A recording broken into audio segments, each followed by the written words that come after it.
ఇప్పుడు ఈ చెప్తున్న వాటిలో అన్నీ కూడా నిత్య సత్యాలు. వాళ్ళు మీరు ఇప్పుడు డిగ్రీ రిలీవ్ అవుతున్నారు అంటే బయట ప్రపంచానికి పరిచయం అవుతున్నారు అని అర్థం. బయట ప్రపంచంలో పరిస్థితులు ఎలా ఉంటాయి ఏంటి ఒకసారి చూసినట్లయితే ఫస్ట్ మీకు జాయినింగ్ అయ్యేటప్పుడు ఒకసారి చెప్పాను. ఏంటి ఫస్ట్ ఇయర్ అన్నిటికంటే ఎటువంటి క్వాలిటీస్ ఉంటే మనం సక్సెస్ అవుతామని చెప్పాము. బోర్డు మీద రాసిందని చెప్పాను. ఏంటి ఏంటని చెప్పాము గుర్తుందా? ఇంకా యాటిట్యూడ్ అంటే యాటిట్యూడ్, స్కిల్, హ్యూమన్ రిలేషన్స్. బాగా గుర్తుపెట్టుకోండి ఆ విషయాలు. దాంట్లోనే క్యాష్ అంటే ఏంటి అర్థమైంది. మనందరికి అవసరమైంది ఏంటి? మనీ. మీ అందరూ కూడా ఆర్థిక నిపుణులే. ఆర్థిక నైపుణ్యము ఆర్థిక విషయాలలో చెప్తారు. ఆర్థిక విషయాల్లో ఖచ్చితత్వం లేదనుకోండి, ఖచ్చితంగా మనం ఫెయిల్ అవుతాం. ఆర్థిక విషయాలు అంటే ఏంటి? ఆర్థిక విషయాల్లో ఖచ్చితత్వం అంటే ఏంటి? ఎవరైనా చెప్పండి, నిత్యం చెప్పండి. డబ్బుల విషయంలో మీ జీవితంలో మీరు సక్సెస్ అవ్వాలి అంటే 50 రూపాయలు అవ్వచ్చు, 50,000 అవ్వచ్చు, 50 లక్షలు అవ్వచ్చు. ఎవరికైనా తీసుకున్నా, ఎవరికి మనకి ఇచ్చినా వాటిని మనం ఉపయోగించుకోవడంలోనైనా వాటిని మన దగ్గర ఉన్న వనరులతో మీకు ఎందుకంటే వస్తువులు సార్లు చెప్తున్నాను. ఇప్పుడు ఉండే ఎస్పెషల్లీ అబ్బాయి గేమింగ్స్ అని, బెట్టింగ్స్ అని పూర్తిగా లైఫ్ స్పాయిల్ చేసుకుంటున్నారు. మిడిల్ ఆఫ్ ది అంటే లైఫ్లోనే సమస్యలు ఎదుర్కొంటున్నారు. వాళ్ళు ప్రతి ఇంట్లోనే ఒక ఆర్థిక నిపుణులు అంటమే. అది ఎవరో తెలుసా? చెప్పండి ఎవరైనా. తల్లి కావాలంటే చూసుకోండి ఇంట్లో. అందుకు ఎస్పెషల్లీ అబ్బాయిలు కావాలని ఫ్యాకల్టీకి అందరికీ నేను చెప్పేది ఏంటంటే ఆర్థిక విషయాలలో స్త్రీలకు ప్రాధాన్యత ఇవ్వాలి, ప్రాధాన్యత తెచ్చుకోవాలి.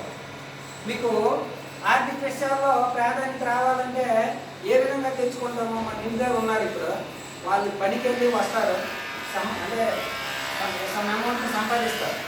వాళ్ళు జాగ్రత్తగా ప్లాన్ చేసి ఎలా ఖర్చు పెట్టాలి, మనకి ఎంత వస్తుందో చూస్తారు. అవునా? ప్రతి ఇంట్లో నాకు తెలిసి అంటే అబ్బాయి అంటే తండ్రి తల్లి ఇద్దరు కష్టపడుతూనే ఉంటారు. ఈవెన్ పొలంకి వెళ్ళే కష్టపడాల్సిన లేదు. కానీ కొన్ని విషయాల్లో మెజారిటీ ఆఫ్ ద ఒపీనియన్ ఎవరికి ఉంటుంది? ఏ ఇంట్లోనైనా యజమాని అంటే ఎవరు?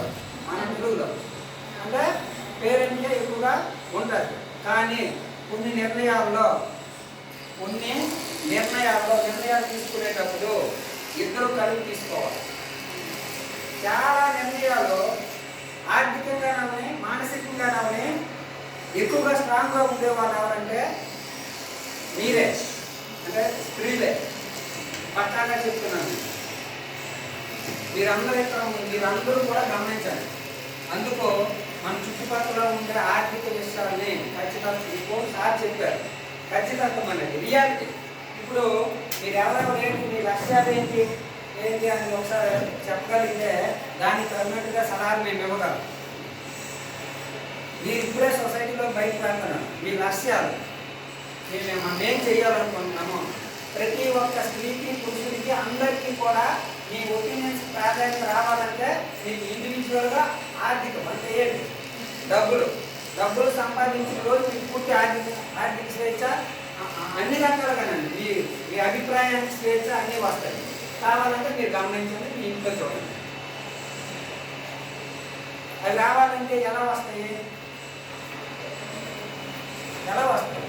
ఏదో ఒకటి మనం కష్టపడుతూ జాబ్ సంపాదించాలి. ఆ జాబ్ వైపు లక్ష్యాన్ని మీరు ఇప్పుడే ఏర్పాటు చేసుకోవాలి. ఆ లక్ష్యం పెద్దదిగా ఉంటే దానికంటే ముందు ఉండే చిన్న ఆశయాలు అంటే చిన్న ఆ స్టెప్ను వేసుకుంటూ మనం ఆ లక్ష్యాన్ని చేరుకోవాలి. ఆ లక్ష్య దిశగా కొన్ని ఏర్పాట్లు చేసుకోవాలి. వాటికి సంబంధించి ఏ విధంగానైనా ఎప్పుడైనా రిలీవ్ అయిపోయిన తర్వాత అయినా నీకుండే సార్స్తో కానీ మేము కానీ నేను సలహాలు సూచనలు ఇస్తాం ఎప్పుడు ఎవరికైనా సరే. ఓకేనా? ఫస్ట్ ఖచ్చితత్వం, రియాలిటీ. ఇప్పుడు మీరు రియాలిటీలో లేరు, ఒక ఊహల ప్రపంచంలో ఆ లోకంలో ఉన్నారు అందరూ కూడా. విద్యార్థి దశలో అందరూ, మేము కూడా అప్పుడంతే. ఇప్పుడు రియాలిటీలో బయట రాస్తున్నాం. అందుకే చెప్పాను మొదటిది ఆర్థిక ఖచ్చితత్వం ఎందుకు పాటించాలి అని. ఎందుకంటే మన దగ్గర ఉన్నదానికంటే మీకు ఎక్కువగానే మీ పేరెంట్స్ వాల్యూస్ ఖర్చుల్లో పెట్టారు ఈ రోజు వరకు. ఇక్కడ నుంచి రియాలిటీలోకి వెళ్ళినప్పటికీ మీకు తెలుసుకోవాలి. అలాగే ఉంటుందని అనుకోవడానికి లేదు. ఖాళీగా ఉండేటప్పుడు ఒక ఇంట్లో చాలా సినిమాల్లో కూడా చూపిస్తారు. ఎంత ఫైనాన్షియల్ బ్యాక్గ్రౌండ్ ఉన్నా ఖాళీగా ఉంటే అదంతా కూడా మన పాత రోజులు ఏమంటారు, ఖాళీగా కూర్చొని తింటే పనులు కూడా జరిగిపోతాయి. అదే ఒక 5-10 మంది ఒక ఇంట్లో ఉన్నారంటే సంపాదించే ఒకలో ఇద్దరు ఉంటే అది క్రమ స్థాయిలో పడతాం. అదేవిధంగా ఈ 5-10 మంది కష్టపడ్డారనుకోండి, మామూలుగా మీ ఊళ్ళో చూస్తుంటారు, మీరు మామూలుగా ఉండే ఫ్యామిలీ కూడా చాలా కష్టపడుతూ హార్డ్ వర్క్ చేస్తూ సంపాదించుకొని ఏమైనా కొనుక్కొని ఇలా చేస్తుంటారు. దానికి కారణం ఏంటంటే ఏం లేదు, సీక్రెట్. హార్డ్ వర్క్ చేయడం, అందరూ కష్టపడరు. మీరు ఏదైనా ఒక లక్ష్యాన్ని ఏర్పాటు చేసుకున్నప్పుడు దానికి ఖర్చులకైనా సరే మీరు సంపాదన చేసుకోవాలి. అది విలువలతో కూడిన వృత్తి చేయాలి. ఏదైనా మీరు చేసే పని ప్రొఫెషన్ ఎలా ఉండాలంటే విలువలతో కూడిందై ఉండాలి, ఖచ్చితంగా ఉండాలి, రియాలిటీ దాంట్లో ఉండాలి. వాటిని మీరు నేర్చుకోవాలి. ఇంకోటి ఏంటంటే మనం మాట్లాడే విధానం. అన్నిటికంటే మనకి ఆస్తి మీరు బయటకు వెళ్ళిన ఏంటో తెలుసా? వాక్చాతు, మాట్లాడే విధానం. మాట్లాడే విధానం ఎలా ఉండాలి? ఎవరైనా చెప్పండి. ఫస్ట్ ఏంటంటే మితంగా మాట్లాడాలి ఎవరితోనైనా. అంటే తప్పులు అవసరమైన మాటలు మాత్రమే, అనవసరమైన మాట్లాడితేనే మనకు ఒక బాధ ఉంది. ఏంటి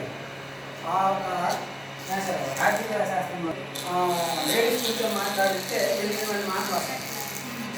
మామూలు తెలుసుకుంటే మనకు నానుడేది రైట్గా.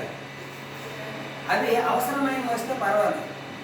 కానీ మీరు బయట ప్రపంచంలోకి వెళ్ళినప్పుడు ఎవరో చెప్తున్నా మనం వింటున్నా కూడా మనకు తెలియకుండానే దాని ఎఫెక్ట్ మన మీద పడిపోతుంది. మనం వింటున్నా దాని ఎఫెక్ట్ మనం పడిపోతుంది. కాబట్టి అవసరం లేని మాట్లాడేది వద్దండి. ఫస్ట్ మితంగా అవసరమైనగా మాట్లాడాలి. ఎక్కడైనా ఎప్పుడైనా ఆ ప్రదేశానికి తగినట్టుగా, ఆ ఉద్యోగం అయితే ఉద్యోగానికి తగినట్టుగా, అవసరానికి తగినట్టు చాలా మితంగా వీలైనంత మాత్రమే మాట్లాడాలి. అన్నెసరి టాపిక్ పెరిగాయి అనుకోండి, అలా మాట పెరిగి వివాదాలన్నీ పెరుగుతాయి. మీరు ఇంకో ఫ్యామిలీ దగ్గర వెళ్ళేటప్పుడు అయినా. నెక్స్ట్ రెండవది ఏంటంటే హితంగా, అంటే ఏంటి?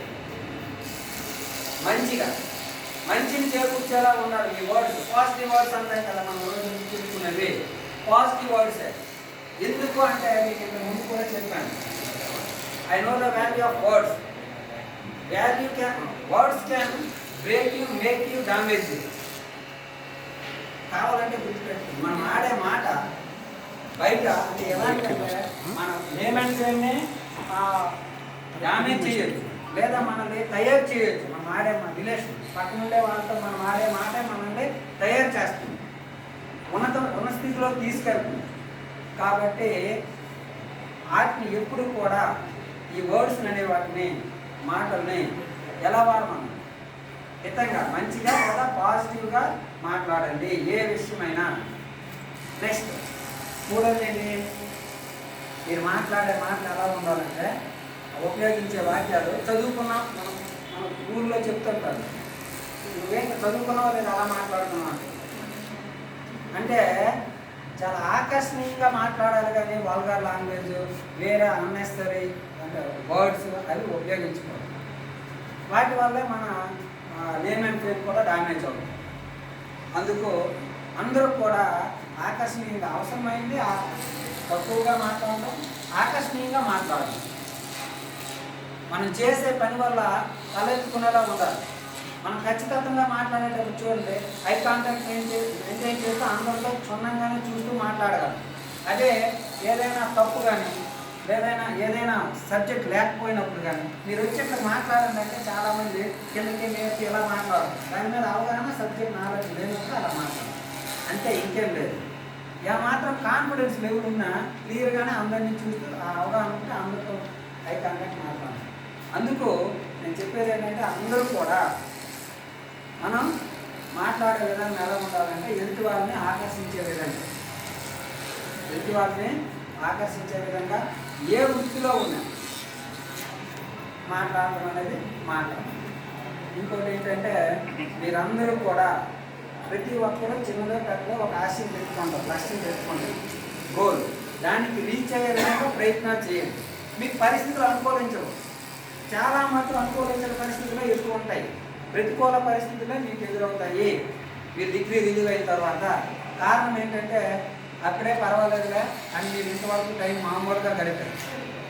ఇక్కడ నుంచి హార్డ్ వర్క్ చేసి చేద్దామని అనుకున్న పరిస్థితులు మీకు సహకరించు. ఈవెన్ మీ పేరెంట్స్ బాగానే సహకరిస్తారు. పర్లేదు మా అమ్మాయే కదా, మా అబ్బాయే కదా, మన చిన్నవాళ్ళ కనిపిస్తుంది. పక్కన ఉండే చుట్టాలు వస్తారు, మీ అమ్మాయికి అప్పుడు మ్యారేజ్ చేయలేదు, లేకపోతే మీ అబ్బాయికి ఇంకే సెటిల్ అవ్వదు, ప్రతి ఒక్కరు అడుగుతుంది.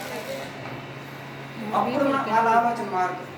అంతవరకు మీరు పిల్లలాగే కనిపిస్తారు, అంతా బాగానే ఉంటారు. ఎందుకు అమ్మలు. కానీ అప్పుడు ఒకసారి వాళ్ళ ఒపీనియన్స్ ముగ్గురు అడిగేసరికి ఇంట్లో మనం ఉండడం, ఈ పరిస్థితులు అడగడం, వాళ్ళ ఆలోచన విధానాన్ని మారుస్తుంది. అవసరం కూడా ఆ టైంలో ఇంకా టైం వచ్చింది కదనే అవసరాన్ని బయట వాళ్ళే గుర్తు చేస్తారు. అలా ఏంటంటే అప్పుడు మీ పరిస్థితులనే మారుతాయి. అటువంటి పరిస్థితుల్లో కూడా మీ లక్ష్యం ఒక ఉందంటే ఎక్కడికి వెళ్ళినా దాన్ని ప్రయత్నం చేస్తే చిన్నగా ప్రయత్నం చేసి చివరిగా మీరు సాధించవచ్చు. ఒక లక్ష్యాన్ని ఏర్పాటు చేసుకోండి, ఆ విధంగా అడుగు చేయండి, ఆ విధంగా మీరు ఇప్పటి నుంచే ప్రయత్నాలు అనేవి చేయండి. ఓకేనా? ఆ విధంగా ప్రయత్నం ఖచ్చితంగా అందరూ చేస్తారు. అటువంటి వాటిలో ఇటువంటి సహాయ సహకారాలు కావాలని కాలేజీ తరఫు నుంచి ఇస్తాను. కాలేజీ తరఫు నుంచి కాదు, యాజ్ ఏ ఫ్యామిలీ మెంబర్గా ఇస్తాను. నా దృష్టి నేను అంటుంది.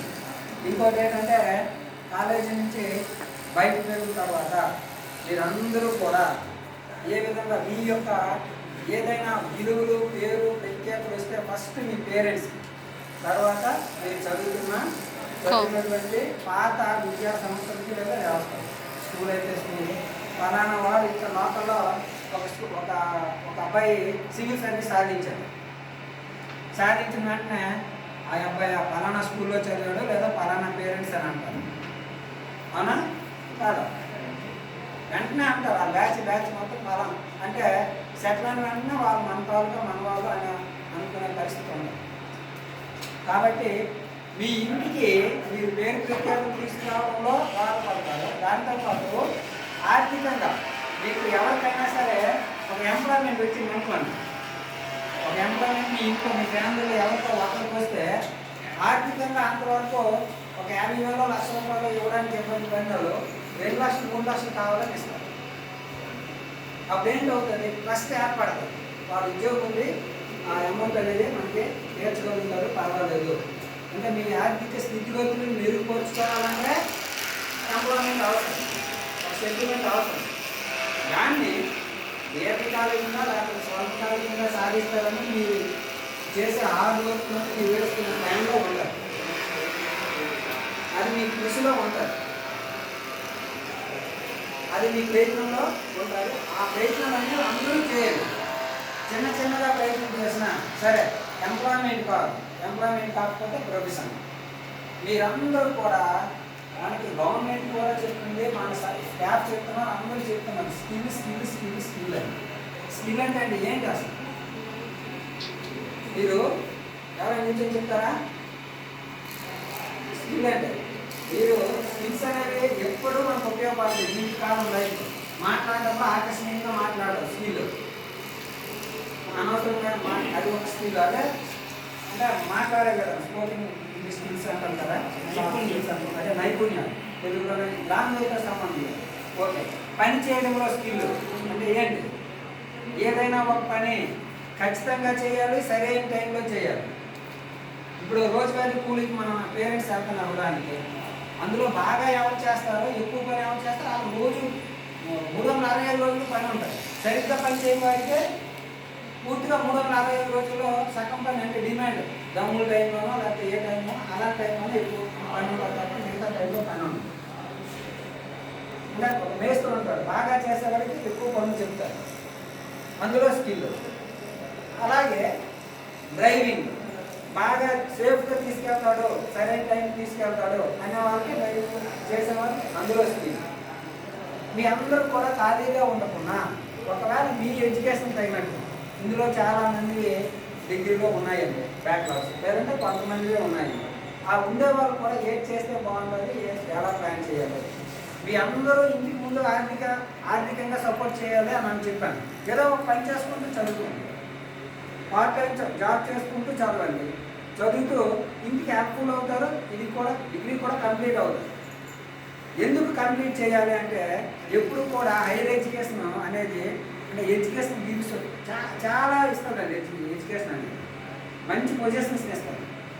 ఎడ్యుకేషన్ అనేది హైయర్ ఎడ్యుకేషన్ లేకుండా మీరు కావాలంటే బాగా చూడండి, మనం రోడ్డు మీద వెళ్తున్నప్పుడు గమనించండి, ఎక్కువ యాక్సిడెంట్లు ఏట్ల వల్ల అవుతాయి.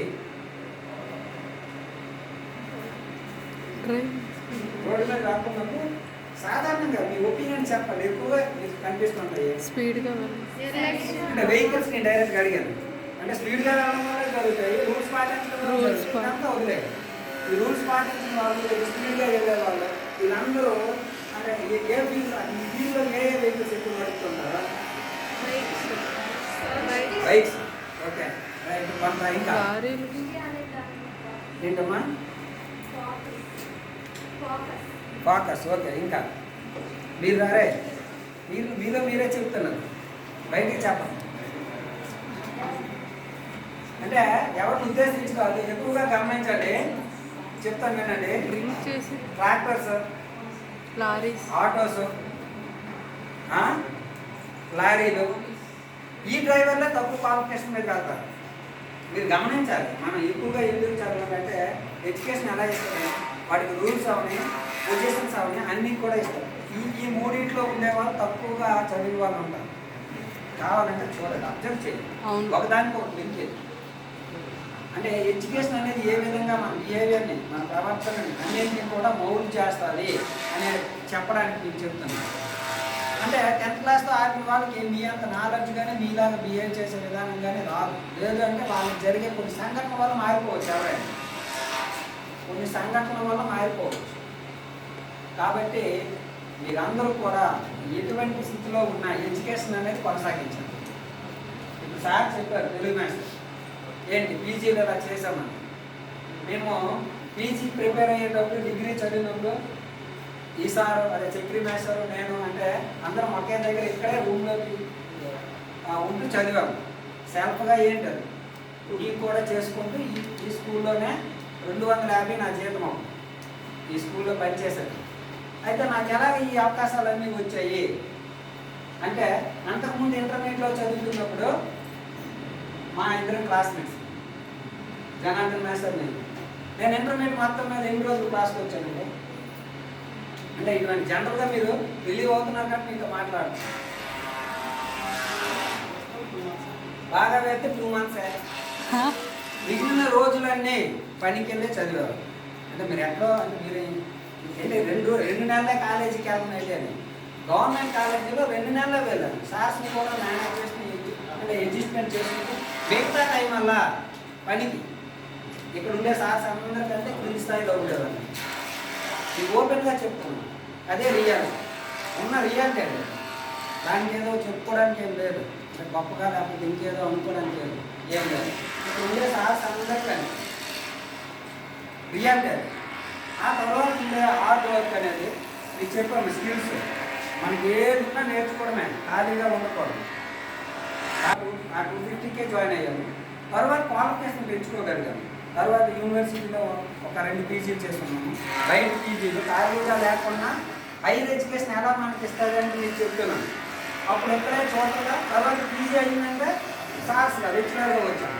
ఆ తర్వాత పీజీలు ఎంఈడి అన్ని క్వాలిఫికేషన్ చేసిన తర్వాత ట్రస్ట్గా ఉంటూ, నమ్మకంగా ఉంటూ, ఖచ్చితంగా ఉండడం వల్ల ఇక్కడ నాకు ఈ అవకాశం అనేది ఇచ్చున్నాను ప్రిన్సిపల్. అప్పుడు ప్రిన్సిపల్గా ఇచ్చున్నారు కానీ డబ్బులు ఫైనాన్షియల్గా మనకు అందుబాటులో ఎక్కువగా మనకు అనుకూలంగా రాకపోవడంతో ఇక్కడ ప్రిన్సిపల్గా ఉంటూ 3 కాలేజీల్లో పనిచేశారు. ఏ ఒక్కరు కూడా 2 కాలేజీల్లో పనిచేస్తే కొన్ని ఇబ్బందులు ఎదుర్కోండి. ఏంటి జాయినింగ్స్ ఉన్నాయి, అక్కడ అయ్యేవాళ్ళు ఇక్కడ అయ్యేవాళ్ళు అవునా.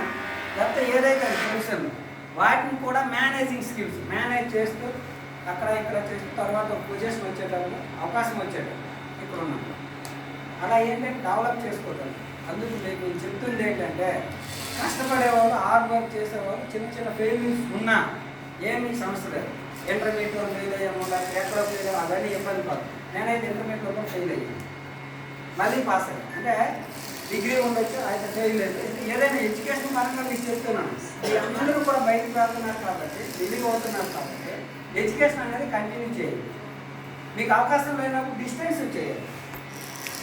ఒకవేళ మ్యారేజ్ అయిపోయింది, ఇంకో దగ్గర వెళ్ళలేదు, ఆ ఫ్యామిలీ సపోర్ట్ తీసుకోండి. మీరు చెప్పుకునే పరిస్థితిని బట్టి చెప్పాను కదా, మంచిగా మాట్లాడుతూ వాళ్ళకి సపోర్ట్ చేస్తూ వాళ్ళ ఫ్యామిలీకి మనం సపోర్ట్ చేస్తూ అర్థమవుతుందా, అప్పుడు ఎడ్యుకేషన్ కొనసాగింది. అలా ఏంటవుతుందంటే నిజ జీవితంలో అయితే మాత్రం అందరూ కూడా సక్సెస్ సాధించాలి అనుకుంటే మీరు అనుకున్న మీ ఒపీనియన్స్ ఏవైతే ఉంటాయో, వ్యాపారం పరంగా మీరు సెటిల్ అవ్వాలనుకున్నా, ఉద్యోగ పరంగా సెటిల్ అవ్వాలనుకున్నా, వ్యాపారం అనుకోండి చిన్న ఇన్వెస్ట్మెంట్తో మీకు అయినట్టుగా చిన్న వ్యాపారం సాధించండి, పెట్టుబడి పెట్టండి, దాంట్లో కృషి చేయండి, హార్డ్ వర్క్ చేయండి, సక్సెస్ వస్తుంది, ఖచ్చితంగా వస్తుంది ఎవరికైనా. అలా ఏంటంటే ఏ ప్రొఫెషన్లోనైనా ఖచ్చితమైనటువంటి విలువలు, ఖచ్చితమైనటువంటి టైము, రియాలిటీని పాటిస్తూ వెళ్తే మీరు సక్సెస్ అనేది సాధిస్తారు. మీ అందరూ సక్సెస్ సాధించాలని నేను ఆశిస్తున్నాను. అదేవిధంగా ఏమైనా బ్యాక్లాగ్స్ ఏమి ఉన్నా వాటికి కూడా ప్లాన్ చేసుకొని చదువుకోండి. రిలీవ్ అయిన వాళ్ళు అయితే హైయర్ ఎడ్యుకేషన్ చూడండి. మిగతా ఏమైనా పీజీలు అయితే రెగ్యులర్, లేకపోతే డిస్టెన్స్ అవుతుంది. అర్థమవుతుందా? ఏంటంటే కాలేజీకి వెళ్ళకుండానైనా డిస్టెన్స్లోనైనా చదివి ఎడ్యుకేషన్ అనేది కొనసాగిస్తారు. వాటికి సంబంధించి మీకు ఎక్కడైనా కాలేజీ సలహాలు తెలిసినవి కావాలంటే ఒకటి ఫ్యాకల్టీ మెంబర్స్ లేదా డైరెక్ట్గా నాకు కాల్ చేస్తే నేను చెప్తాను. వీటితో పాటు మీకు ఆర్థిక విషయాలు మొదట చెప్పాను. మీ దగ్గర ఆల్రెడీ ఆర్థికంగా బలమైన వాళ్ళు ఎవరైనా ఉన్నారనుకోండి, బయట సొసైటీలోకి వెళ్ళేసరికి అందరూ మనమే కదని ఆర్థిక విషయాల్లో కొన్ని తప్పులు చేస్తే మనం బ్యాక్ అయిపోయే పరిస్థితి ఉంటుంది. అందులో అలాంటి వాళ్ళు మీ పేరెంట్స్ కూడా కొంతమంది ఉండొచ్చు. అది ప్రాపర్గా సలహా సూచనలను తీసుకోండి ఎవరి దగ్గర.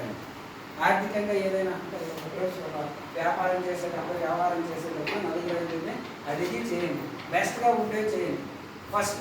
ఇంకోటి ఏంటంటే ఈజీ మనీ గురించి ఎవరు చెప్పినా మీరు దాని ఆలోచన కూడా వెళ్ళకండి. ఈజీ మనీ అంటే ఏంటి ఇప్పుడు చెప్తాను కదా, ఆన్లైన్లో చెప్తున్నాను, తక్కువ టైం ఇంట్లో ఉంటే డబ్బులు వచ్చేస్తాయి, ఇలా చేయండి, అలా చేయండి, లేకపోతే ఏమైనా ఈజీ మనీ అనేది ఒక భ్రమ. ఈజీ మనీకి ఆలోచించామంటే ఖచ్చితంగా ఒకవేళ ఈజీగా ఎంత ఈజీగా వస్తుందో అంత ఈజీగానే అన్ని పోతాయి.